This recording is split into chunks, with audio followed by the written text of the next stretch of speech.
coffee. My family, all I need is my family. My family, all I need is my family. My family, all I need is my family.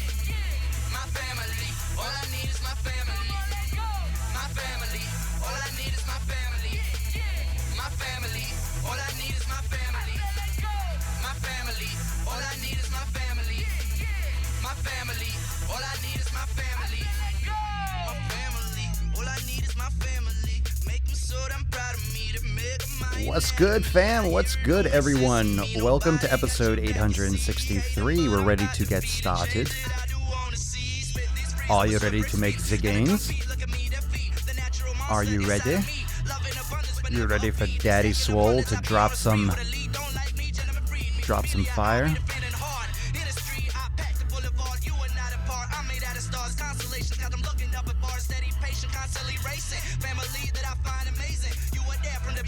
The coffee is hot and piping. Pour some in there.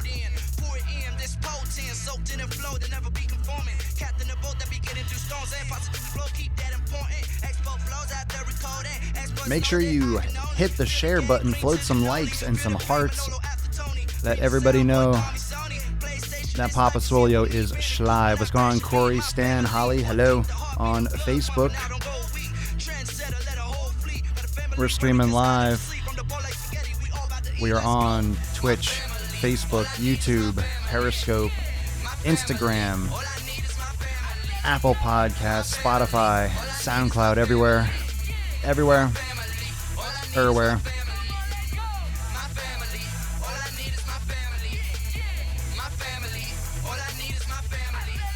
I'm in all the places.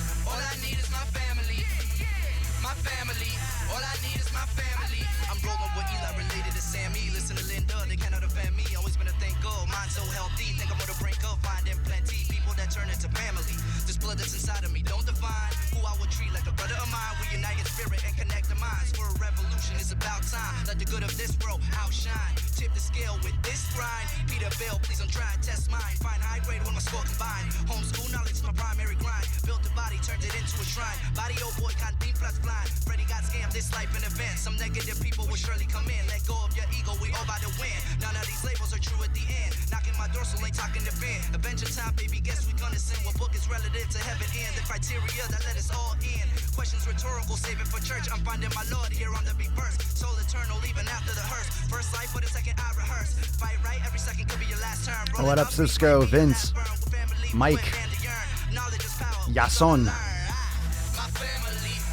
Corey, yeah.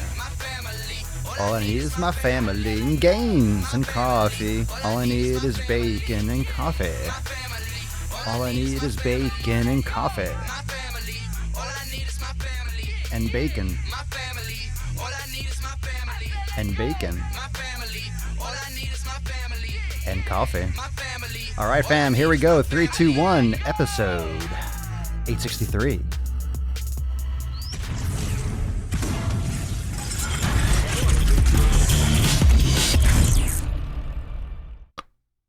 The sun is shining, the birds are chirping, the bacon is sizzling. Welcome to the Daily Swole. Testing, testing,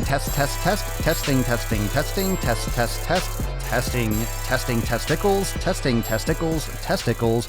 Welcome, everyone, to episode 863 of the Daily Mother Swole, the most muscular swolecast, beardcast, broadcast, gaincast, mancast, pimpcast, sleazecast, slaycast in the realm. Because when I flex, you flex, we all flex our biceps. What is good, everybody? What's good, Swole Nation? What's good, Swole Holes? What's going down on a Sunday?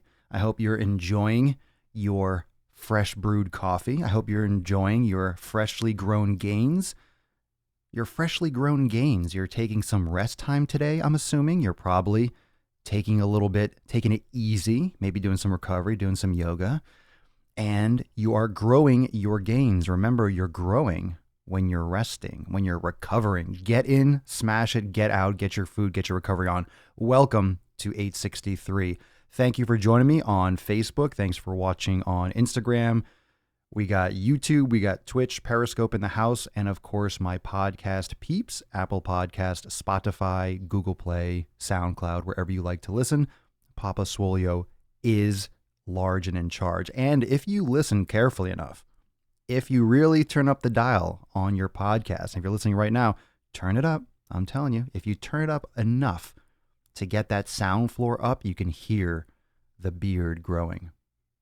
You could hear the beard growing, and you might even be able to hear some hypertrophy in action. Isn't that crazy? Isn't that crazy? You could hear the muscle fibers cracking, the myofibrils. It's kind of like that bubble wrap when you pop it. Just like my myofibrils are just popping, like popcorn being created, just muscle just fucking growing. Oh, so did anyone watch the Olympia last night? Did anyone plug into that? That was a big surprise. That was pretty nice. That was nice to see that it's not completely rigged. That's refreshing. So if anyone didn't watch that, you're not going to know what the fuck I'm talking about. But Phil Heath lost to Sean Roden. So that's the latest on the Mr. Olympia if you're into professional bodybuilding. But that was like usually when someone wins 7 in a row, for example, I believe he had 6 or 7 in a row. When someone wins that many in a row, they tend to keep on winning. One, they know what it takes to win. And once they've won, they just usually maintain their physique and they've locked it down. And usually they almost keep on winning until they either retire or eventually when they really fall off, someone else steps in. But that's a tough streak to break from a political standpoint, because when you have any kind of judging, it's very subjective. You know, you're looking at definition, but it's also opinion too. There's who's more vascular, who's more separated, who has more definition, X, Y, and Z. But there's also that underlying factor. You know, you're still looking at two completely different human beings. So it's very interesting. So anyway, new Olympia champion. So congratulations to Sean Roden. If no one knows who that is, you can Google it. But I thought that was fun. I actually got into it last night. I still like the sport of it. I remember I used to get into that. Really got me. You know, I never wanted to take steroids. I never wanted to go down that road, but I always got inspired watching Pumping Iron. I used to watch that every night. The movie with Arnold Schwarzenegger, the docudrama about the 1975 Olympia. So I used to watch that all the time, and I got into, just seeing what the human body can do. So I don't promote steroids or anabolics. I think they look like cartoon characters. At the same time, it's always inspiring and it's always amazing to see what people can do with the human body. And of course, let them do it. Let them do it, because I'm not pumping that many chemicals into my body. But the fact that they can get their bodies that big, that full, that pump, that lean, that it's just amazing. It's crazy. I'm putting slate tiles in my new laundry room. Perfect timing. Mike, you're just putting down floors in every room, aren't you?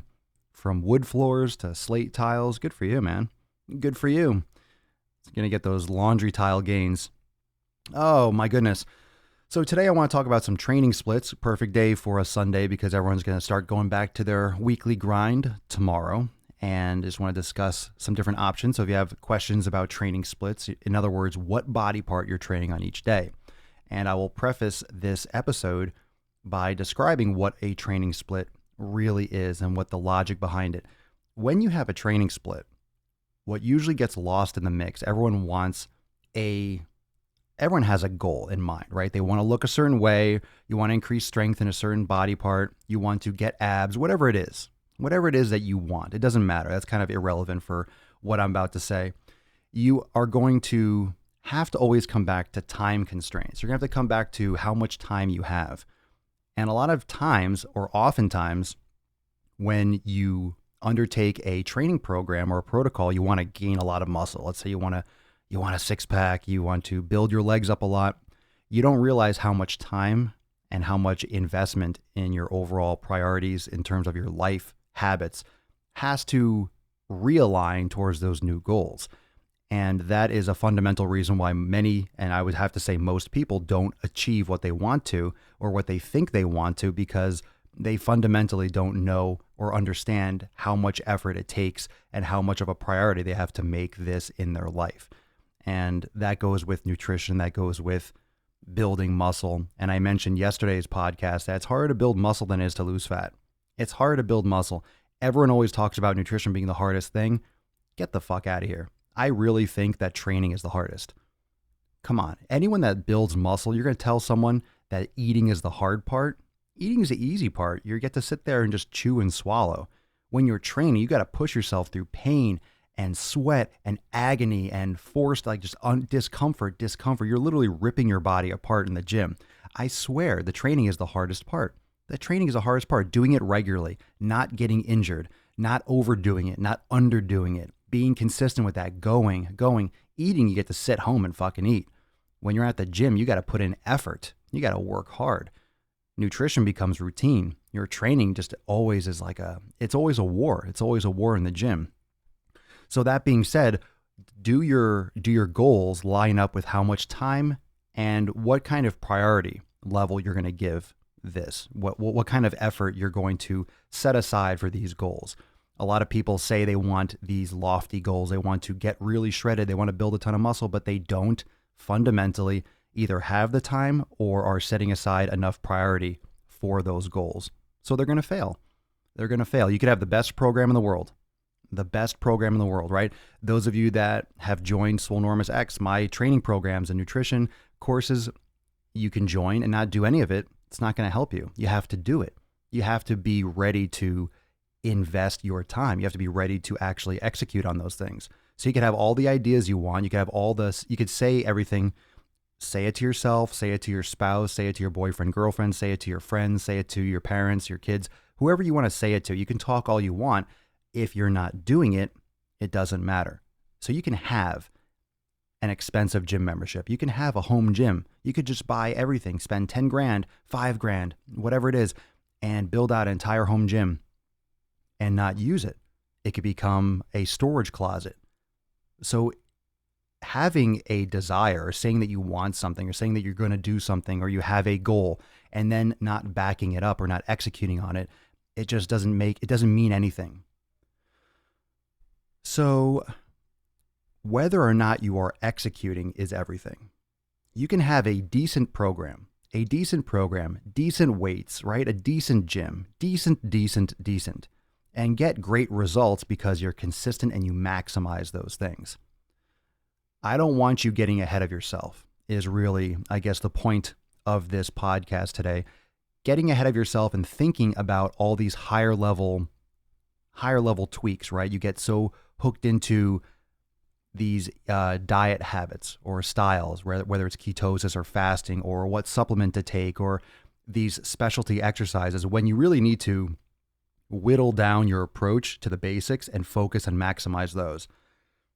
Because once you maximize the basics, then you're ready to move on to the next level. You can move on to the next level. And those of you that are in Swolenormous X, the new shoulder mobility program that I'm releasing has different levels, different training strategies and different warm-up strategies and mobility strategies that you do regularly. And then when you've mastered them, you move on to the next level. Okay, so you need mastery. You need to have the basics locked down first. You need to have your mobility work locked down. Your sleep has to be on point. Your hydration has to be on point. Got to do the elimination, figure out what foods are best. And you have to be consistent with going to the gym. Now, when it comes to going to the gym, your training split, like I mentioned, you need to have the amount of time that is going to relate to that training split. And a training split literally means what you're doing on each day. What body parts, how are you splitting up your training? Training split, splitting up your training. So I'm going to go through 5 different approaches. There are many different combinations. There are total body workouts, right? There are push, pull, upper, lower, and there are a lot of things in between. Now, your experience, your goals, and how much time you have to train in the gym is going to directly reflect what training split you choose. So right now in the comments, how many days a week do you train? And I don't mean necessarily go to the gym. If you do yoga at home, that still counts. How many days a week do you have where you can set aside an hour to work out? It should be 7. You should be able to have an hour a day where you can spend for yourself for exercise. How many days a week, let's just say resistance to start. How many days a week are you lifting weights? Are you lifting weights? Forget the yoga. I said that earlier. Forget the yoga. How many days a week are you lifting weights? Are you lifting weights 3 days a week? Are you lifting weights 4 days a week, 5 days a week, 2 days a week? Maybe you aren't lifting weights at all. So, and the reason why we're going to start with the lifting weights part is because most people don't train at home. Most people go to a gym. Most people go to a gym. It doesn't matter. You can definitely see amazing progress at home. There's no doubt about it. I mean, lifting weights is lifting weights. However, most people go to a gym. So when you go to a gym, you have to schedule things differently, right? You don't necessarily have access in your basement. You have to. So sometimes you might go to the gym by where you work. So when you go only on days when you work, you train. So that's sometimes where people have limitations. But how many days a week do you lift weights? Because yoga you could do at home. Let's see. We got seven days every day. You go to lift weights. You lift resistance every day. That's too much in my opinion. 7. That's a lot for resistance, fam. Ooh, we got to start talking about not lifting. I would never recommend doing resistance training 7 days a week. I think that's too much, in my opinion. Well, I don't personally do. I mean, you could do whatever you want, but you need to give your body some chance to recover. Let's see. Depending how I feel, 4 to 6 times a week, 5 to 6, 5 lifting, 4. Those every day or 7, those might have been when I first mentioned how many days a week do you train, period. So I understand that might have been when I misasked the question. So I want to only know resistance, lifting weights. So you could be using bands, you could be using kettlebells, any type of overload resistance. Yeah, there you go. All right, that's what I thought, JC. That's what I thought. 5 for lifting. Okay. 3 or 4 on Instagram, 5 Bosco, 5 Mama. Well, that's not a silly question. It's just completely wildly off topic. Can you store cooked sweet potatoes room temperature in the fridge? Cooked in the fridge. You should cool them before you eat them. More resistant starch if you cool them first. I would never. You don't cook sweet potatoes and leave them on the counter. They ain't gonna be too good. 5 days lifting, 5. So it seems like most people are doing lifting anywhere between 4 and 6 days a week. So let's just say 5, because I have only a couple people that said 3 to 4. Most people said 5. Some people said 4. So 3, 4, 5 days a week. Great. Okay. So knowing that you have that many days a week to work out, let's say you have 5 days versus 3 days. Let's go to those 2 little mini extremes, because some people mention 3, some people mention 5. If you have 3 days a week to do resistance training, this is what I mean by when I mention the EVT principle, right? Your experience, volume, and time. How much time do you have to give to your resistance training? How much time do you have to give to your training program? Your experience is going to beget the volume. If you're brand new, you shouldn't be doing a ton of volume for training. You're going to overload your body too much. You can get hurt. So your experience is where you're coming from, and how much time on that end of the spectrum is how much time you have to give to your training. I don't think anyone's going to think that they can be on the Mr. Olympia stage if they're training 3 days a week. That sounds ridiculous, right? You're going to be a pro bodybuilder, and train 3 days a week.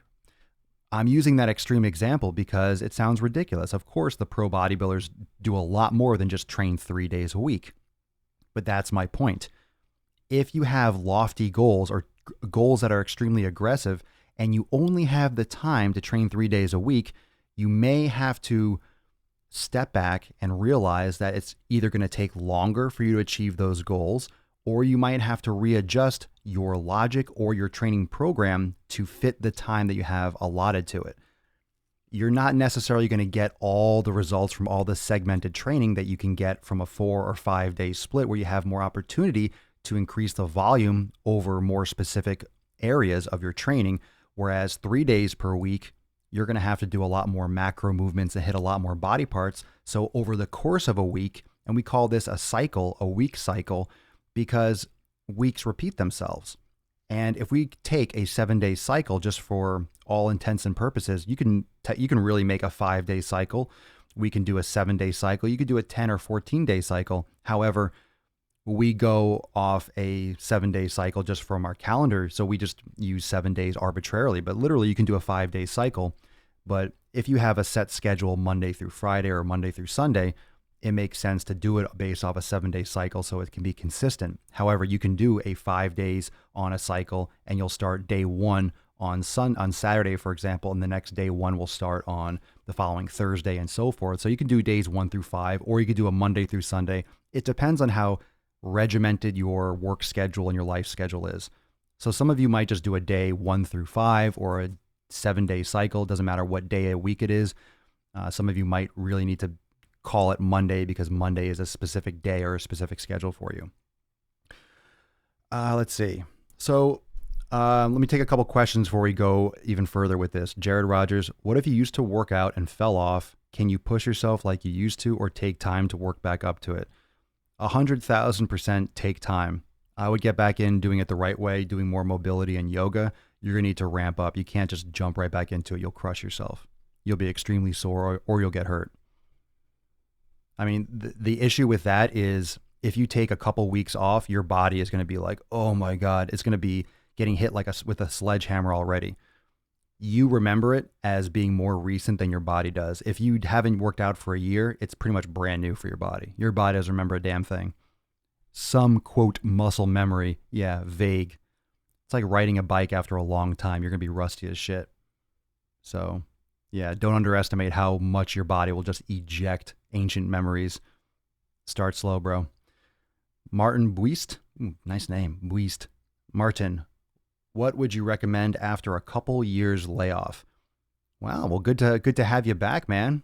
Couple years layoff. How come? I would recommend starting off with yoga and stabilization mobility work. Lighter weights, but definitely have a strong mobility approach to your fitness. Create that foundation properly now. So when you do build up, you're going to have the right range of motion. You'll have good posture, dynamic and static posture. You'll have good balance and good range of motion. Be able to work in multiple planes. So if you're starting back into it, start the right way. Start with a lot of functional training and functional movement and yoga as you build back into heavier strength training. If that's what you used to do. You didn't mention that. So I'm assuming, that's where you would progress into more intense training. So getting back to the 3 days or 6 days or 3 days or 5, right? If you have 3 days a week to do resistance, think about that. You have 3 days to train all your body parts. So you can do 3-day total body. You can do push-pull legs where you do pushing movements on Monday, pulling on, let's say, Wednesday, and on Friday you do legs or any other, you switch out legs to Monday and vice versa. So you're one day for legs. 1 day for legs is plenty. You could really see a lot of gains by training legs once a cycle. When it comes to upper and lower body, you start splitting up the volume as a beginner. That could be a very good approach. When you're starting, if you're just getting back into fitness, you don't want to train 5 days a week with weights. You don't want to train 6 days a week. You don't need to. It's too much. The frequency is too much. And that's what we call frequency. How many days or how frequently are you exposing yourself to a specific stress?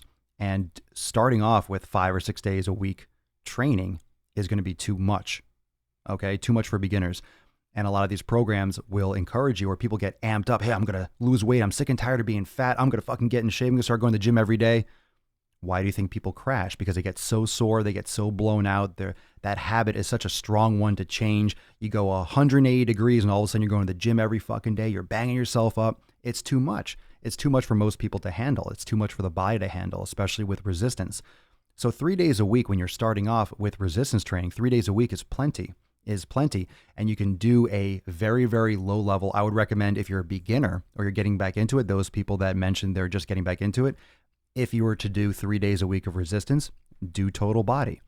The reason why total body is a great intro, and that's why yoga is great, because yoga is total body. When you're doing total body resistance, you're doing a couple sets for chest, doing a couple sets for legs, a couple sets for shoulders, a couple sets for back, a couple sets for this. You're not getting a ton of volume on any single body part. You're not going to walk around crippled like you're a robot because you went in and crushed 20 sets of biceps. You are going to hurt yourself if you go in and you haven't worked out in a couple of years, or maybe never worked out at all, or it's been a couple months off and you just crush a leg day. It's going to be too much. You are going to regret it. Unless you go in and you do legs and you do a few sets and leave, which is almost like a waste of time. You may as well do yoga, may as well do total body, do a little bit of everything, do some integrated movements, but it's going to take time and you have to build up to it. So less volume, that's where those total body workouts can be great. Now, what's also great, about the 3-day a week. And I really want you all to think about this. Even if you're not a beginner, this is important. You need deloading weeks. I just had one this past week. I had a deloading week where I split up my body parts into more of like a 5-6 individual split. I'll explain. But you need to have deloading weeks where you take a step back from your intensity. You can't be lifting heavy and trying to crush every single week over and over again for months. Eventually, something's going to burn out. You're going to get hurt. You're going to plateau. You're not going to see linear growth. You're not just going to keep on gaining exponentially forever. You're going to hit a wall, right? So where you have those 3 days a week, those total body workouts, that could be, hey, I've been bulking or lifting heavy or doing strength training and training hard, men and women, for 2 months, for 3 months. It's about time where maybe you're a little bit stressed out, you got some stuff coming up and you're a little bit distracted. Okay, this is a perfect week for deloading, or 2 weeks. And you go into this lower volume, decreased volume, more of like a total body, upper, lower, push, pull type thing where you drop the intensity, you do more yoga recovery stuff for a week or two, and then you gradually come back into the heavier strength training. So you take this time where you're not resting like you're sitting on your ass, you're still activating your muscles, you're doing more maybe stabilization work, you're doing more endurance training, you're working more on active recovery, you're still doing the same body parts you were before, but you decrease the volume and the overload so your body can actively recover and then be refreshed when you start ramping back up into your training. And not a lot of people go into and do deloading.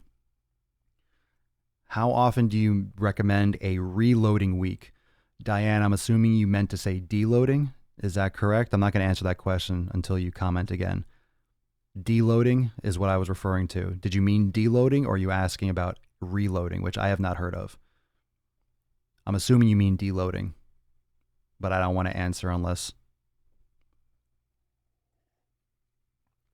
I actually kind of answered that question already in what I just said. So you might want to do a deloading week when you feel like it. Listen to your body. But when you're doing kind of a strength or muscle growth or some intense training, I would say anywhere between 8 and 12 weeks. You don't need to do a deloading week, for example, every single 3 or 4 weeks. Some people might. I'll put that out there. Some people might. You might want to take a deloading week after, or a rest week or something after 3, 4, 6 weeks. In my opinion, that's a little bit too short.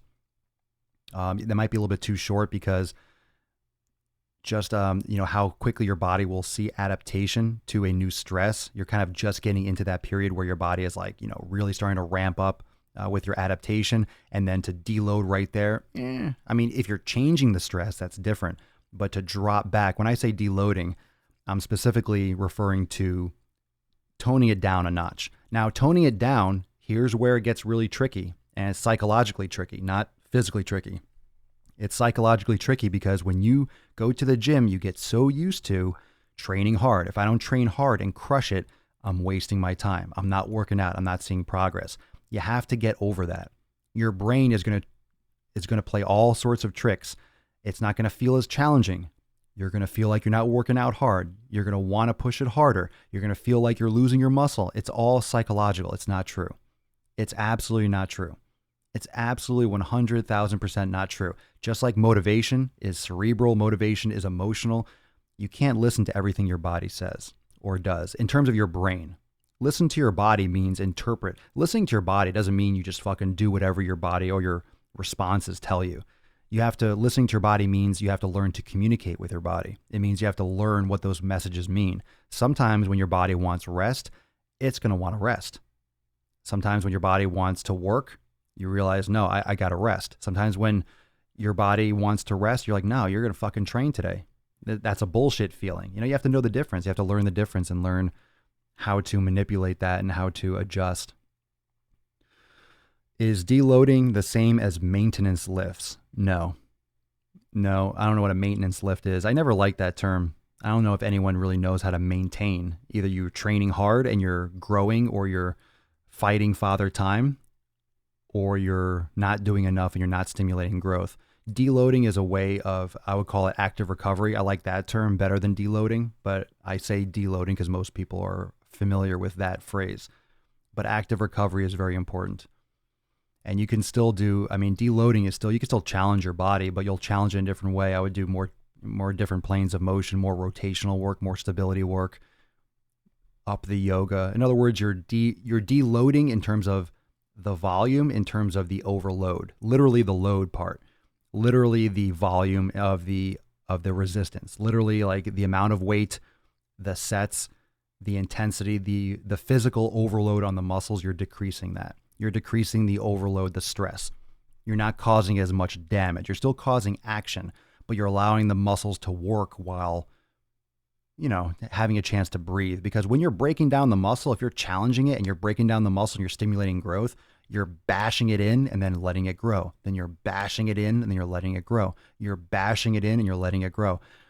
That's challenging for the body, especially if you're doing it week after week, month after month. You can see how your body will kind of slowly fall behind itself and not be able to recover consistently. Your body is going to stop being able to recover as fast, and eventually things might get out of control. Maybe you're not getting quite as much nutrition. Maybe you're not doing quite as much proper recovery every week to week. So before things break, you back off for a week or so, change the focus, work more on recovery, work more on mobility for a week, give your body a chance to breathe. You come back and crush it, and you're able to keep on going up those steps incrementally over year after year. And you're decreasing your risk of injury and, decreasing your risk of injury and falling off.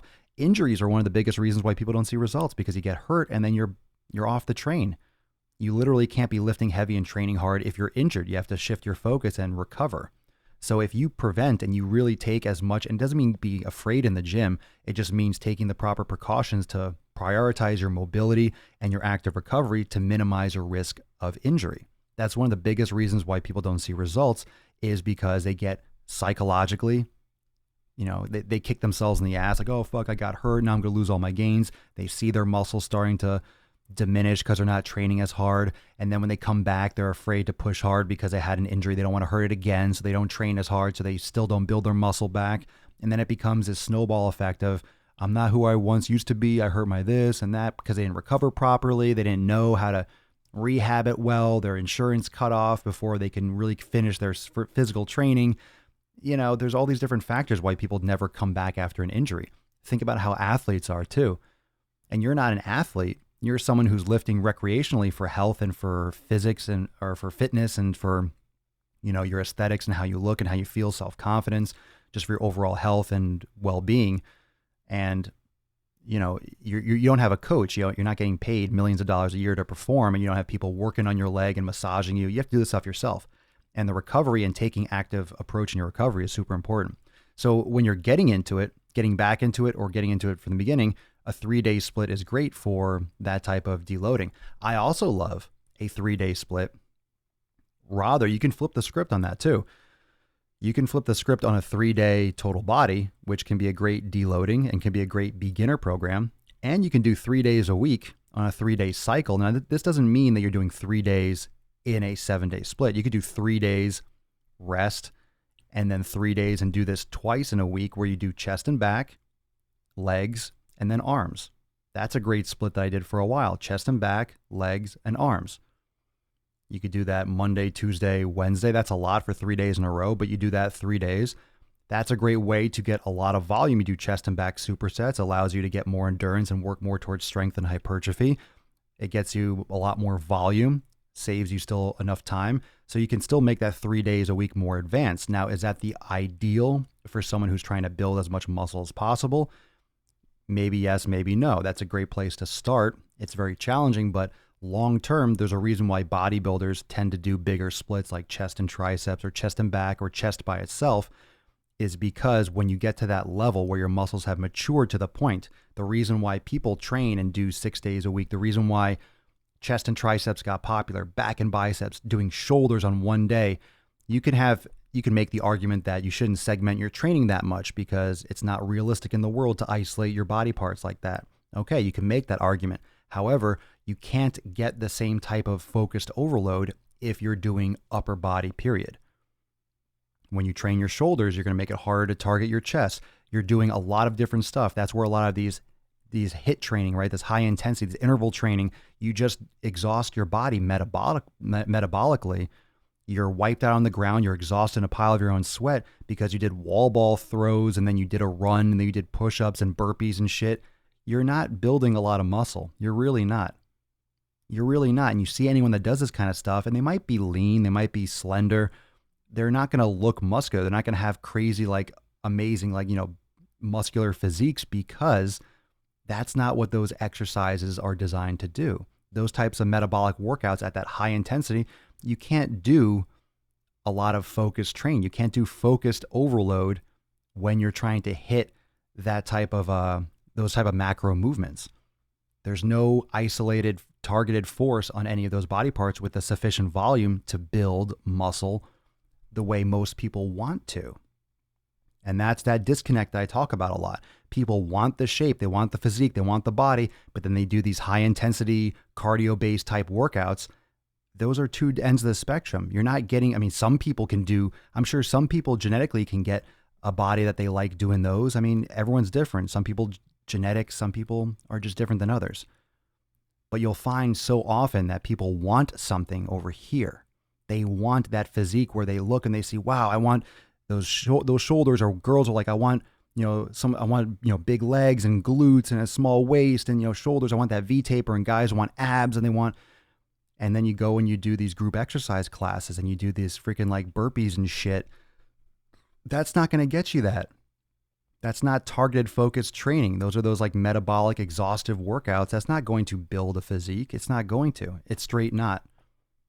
It's really not. Is that wrong? No, you can do it all you want, but I'm just encouraging everyone to start looking at the training the way, because the training is what's going to lead to the outcome. If you want a certain outcome, you got to train a certain way. You can't just, hey, I want that. I'm going to work out hard. I'm going to feel tired. Just because you're exhausted after a workout doesn't mean you did what you needed to do to get that effect. And being exhausted and wiped out and out of breath after a workout does not make it a good workout. And it's a good workout if it gets you what you want to accomplish. If you want to be fucking tired and feel tired and wiped out, okay, I don't equate that with accomplishment. Oh my God, that was so hard. I don't equate that with being accomplished. That's why I differ, or I don't encourage people doing CrossFit and shit, because most of that is just exhaust yourself. It's just fucking wipe yourself out doing random shit. I can drag a bag of bricks across a golf course for 12 hours and I'd be wiped out, but I'm not going to have abs. I'm not going to have developed shoulders. I'm not going to have aesthetics. I'm not going to have a physique that I want by dragging bricks around. I'm just going to be tired. So it depends on what you want. If you want to get better at dragging bricks around, then go drag bricks around. That's how you're going to get better at that. If you want to get better at CrossFit, then you have to do CrossFit to get better at CrossFit. If you want to have a physique, you have to train to build a physique. But I think no matter what you do, you need to bring this back with mobility, because if you're doing segmented training and segmented weights, it doesn't mean you're never doing a total body exercise. Deadlifts are extremely functional. Doesn't mean you can never do a thrust or a squat with an overhead press. Doesn't mean you can't do work with kettlebells. But if you're doing resistance, more of a strength training, more of an isolating type approach, and you're also doing yoga and you're integrating it with your entire body with rotational movements, working all planes of motion, you're going to be great, especially with deloading weeks, with stabilization, single leg exercises. You're working, like I said, you're working sagittal, frontal plane, you're working transverse plane, you're rotating, you're doing stability work. In addition to your yoga, doing active recovery, you're going to be fine. You're going to be great. You're going to be great. You have to put yourself in a position to succeed safely and to be consistent. And if you're doing that consistently and you're doing it in a safe manner, you're going to be consistent in terms of your training. You're not going to get hurt and have setbacks. So it's important to approach your training with that I don't want to say pre-programmed, but yeah, I guess pre-programmed rest, or with the idea that your goal is to recover when you train. Your goal is to recover when you train. What do you think nutrition is? Nutrition isn't fuel for your workouts. It's recovery for your workouts. That's why it's important. That's why you have to think about your nutrition like that. Every time you're eating, you're repairing, you're giving your body stuff to fix what you damaged. Do you want to fix it well? Do you want to grow? Then eat the shit that it's going to fix. It doesn't mean eat pizza and eat garbage. Oh, I worked out, so now I can pound to bulk. No. After I work out, I want to eat extra clean so I can give my body the fuel it needs so it can rebuild the tissue and get stronger for next time. Eating is recovery. Eating is fuel to help repair. You're growing when you're repairing. You're growing when you're doing yoga. You're growing when you're sleeping. You're growing when you're on the toilet, when you're in the shower. You're growing while you're eating. You're growing while you're resting, when your body is rebuilding what you broke down. Not in the gym. In the gym, you're causing damage. In the gym, you're breaking shit down. In the gym, you are destroying your myofibrils. In the gym, you're causing impact stress. You're causing force. You're causing trauma. When you leave, you're repairing. When you eat to repair and you realize, oh, what I'm eating is fixing the shit the right way. If you're eating the wrong stuff, you're not going to repair proper. You're not going to grow. You don't sleep, you're not repairing. You're not going to grow. You're not hydrating, you're not going to repair. You're not going to grow. Working out too much, not giving enough rest days, blah, blah, blah, active recovery, you're not going to grow. So there's different splits and there's different ways to do it. There's a classic chest and tries, back and bis. You could do chest and bis, back and tries. You could do power splits where you have a day for deadlifts and a day for cleans and plyometrics. You could do, recovery type splits. There's different ways to do it. And I just want to have this episode to start this conversation. That way, those of you that are listening later, I know a lot of you are watching foosball or whatever you're doing. It's Sunday. I know people are kind of hit and miss with the same schedule.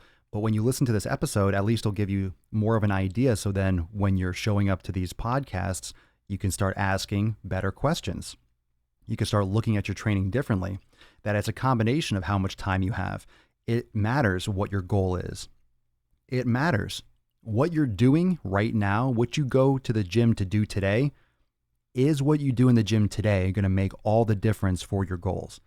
If you have a great workout today, are you going to be successful?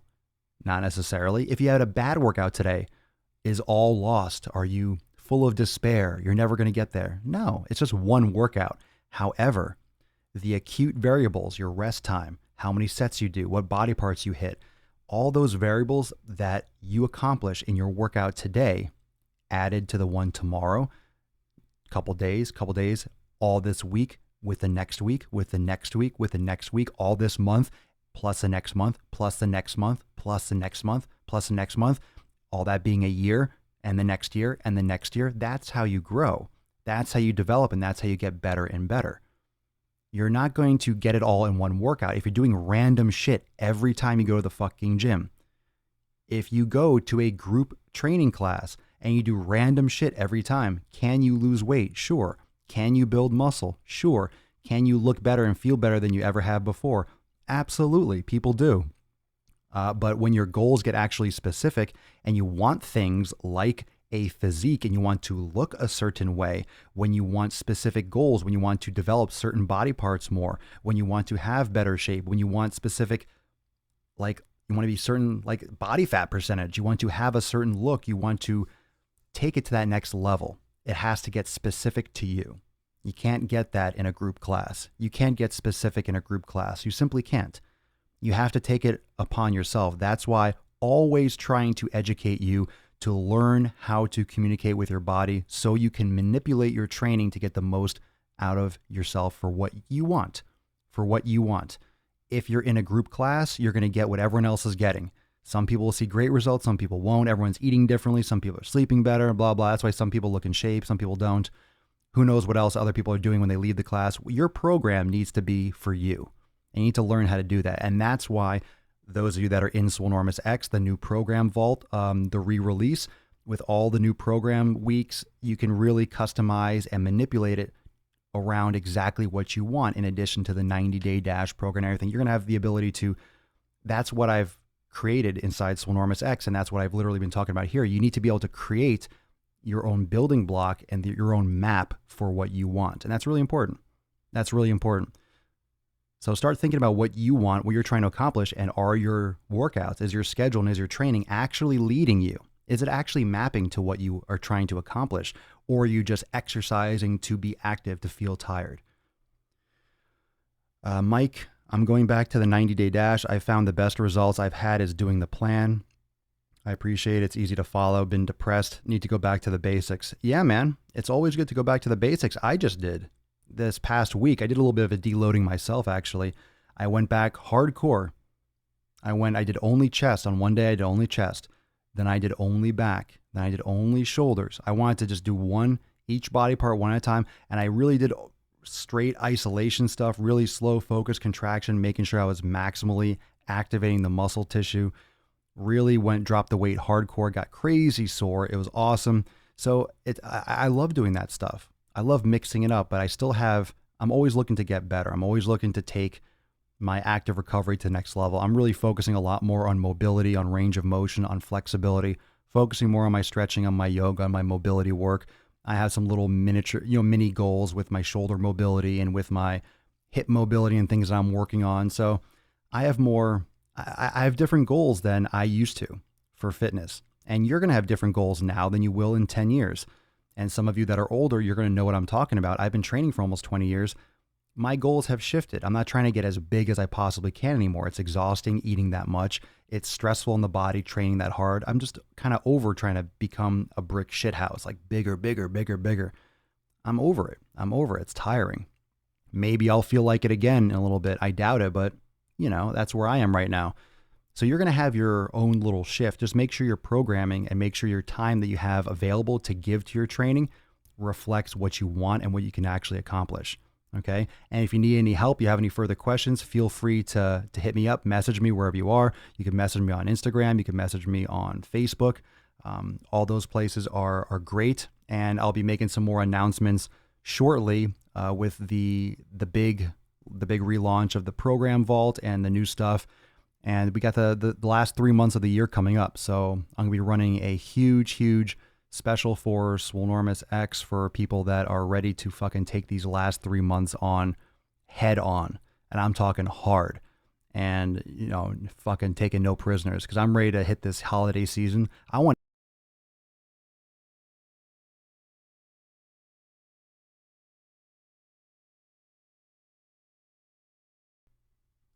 so weird.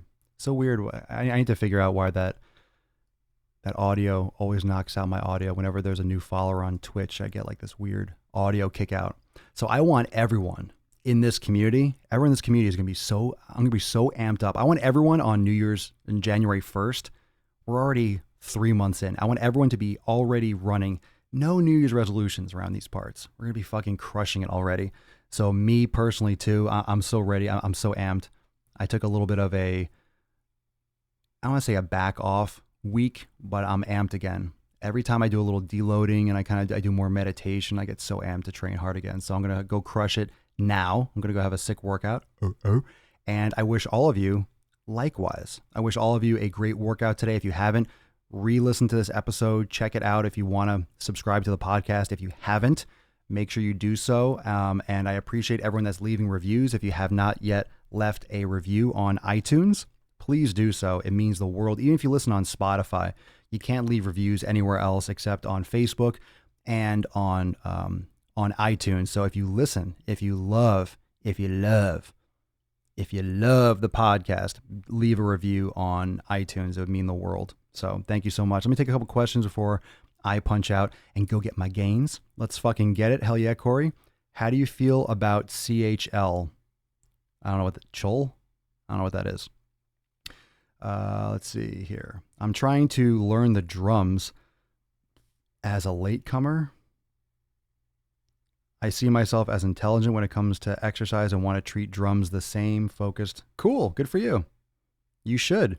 It's the same kind of discipline. That's why this podcast resonates with so many people, because it's not just fitness. I'll talk about fitness. I'll rage about fitness, but you can really apply this to so many different areas of your life. It's the same discipline to get results. That's why that's why the human body is so respectful or respectable, or people respect the human body when you see someone that has amazing results physically, because everyone knows what kind of dedicated, disciplined effort it takes to create that. It's just the way you're eating, the way you're sleeping, the way you're training, consistency. It takes a lot. I'm starting to really, I'm really starting to appreciate the fact that I have put so much discipline and energy into my physique, and I'm stepping back and looking at it like, shit, that's a lot of work. That's a lot of work and a lot of effort, a lot of resistance. If I apply that to other things, it's the same shit. You want great results, it has to be relentless. And that's what training is. That's what being in shape is all about. That's why eating, it's relentless consistency no matter what. No matter what, whether you have one job or two job or no job, or, you can work on the morning and the evening, 5 days a week to work out 1 day a week. Always done it. Always done it, no matter what. Creatine hydrochloride, for it or against it? Oh, no, just, you don't need any of that fancy stuff. Monohydrate will be just fine for you. Don't go getting sucked in by the marketing.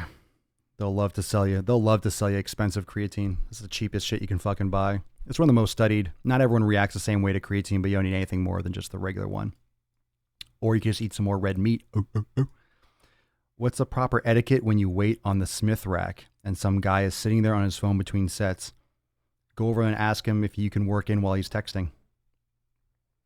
Be like, hey man, can I jump into a set while you're resting? And if he said no, I'm like, I'm ready to, I want to jump in, so hurry the fuck up. That's what I would say. Proper etiquette. Ooh. Or you don't wait for the Smith rack. I think the question is flawed. I think the question is fundamentally flawed. You shouldn't be using the Smith rack. Why are you waiting for the Smith rack, yeah? Go get the power rack. Fuck the Smith. You don't want that guy's sloppy seconds. Go do the free weight. Free weight. I'm just fucking with you. I'll do a Smith rack sometimes. Doesn't monohydrate sit in your stomach without absorbing? I've never had any experience with it like that. Not that I'm aware of.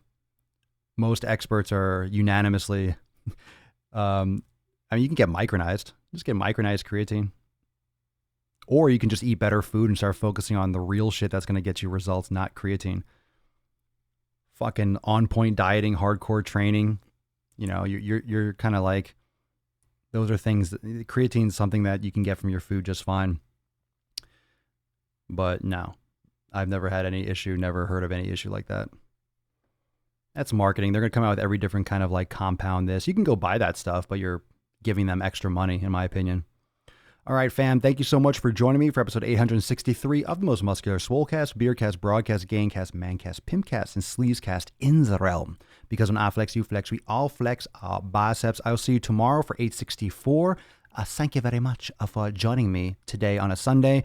Go and subscribe to the podcast if you haven't already, swolenormousx.com. Click on podcast in the main menu. And also check me out on YouTube, Instagram, everywhere at Swolenormous. Peace, McGee's fam. Deuce Magoose, Papa Swolio. Out.